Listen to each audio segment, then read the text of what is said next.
اکثر لوگوں کا یہ مسئلہ ہے، ڈرونے خواب آتے ہیں۔ بعض تو بیچارے ارادتاً سوتے ہی نہیں ہیں کہ ڈرونا خواب آئے گا، پریشانی ہوگی، خود بخود ان کو نیند جب آتی ہے تو وہ سو جاتے ہیں۔ اور بعض خواب میں سوئے ہوئے چونک جاتے ہیں، نیند ان کی اچاڑ ہو جاتی ہے۔ تو ایسے لوگوں کے لیے انتہائی آسان وظیفہ ہے، وہ رات کے وقت مغرب کے بعد بھی یہ وظیفہ کر سکتے ہیں۔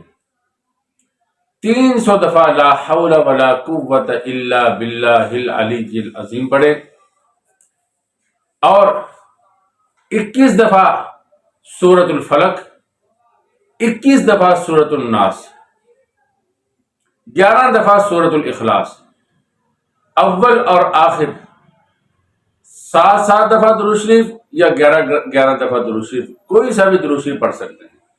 یہ پڑھ کر اپنے پر پھونکیں یا نہ پھونکیں، تو اس کو پڑھ لیں، پڑھ کر سو جائیں۔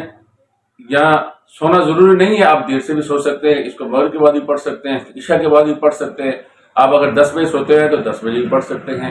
تو فوراً سونا اس کے لیے ضروری نہیں ہے، اور یہ بھی ضروری نہیں ہے کہ آپ باوضو ہوں۔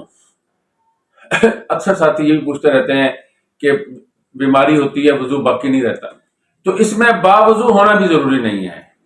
آپ یہ وظیفہ کریں، اس کو اپنا معمول بنا لیں، انشاءاللہ العظیم انتہائی اچھی نیند آئے گی، جس سے تھکاوٹ بھی دور ہوگی، سستی بھی دور ہوگی۔ جب صبح اٹھیں گے تو حشاش بشاش اٹھیں گے۔ دعا کیجیے اللہ رب العزت ہمیں شیطانی اثرات سے، ہر قسم کی موذی چیزوں سے، مکروہ چیزوں سے ہماری حفاظت فرمائے۔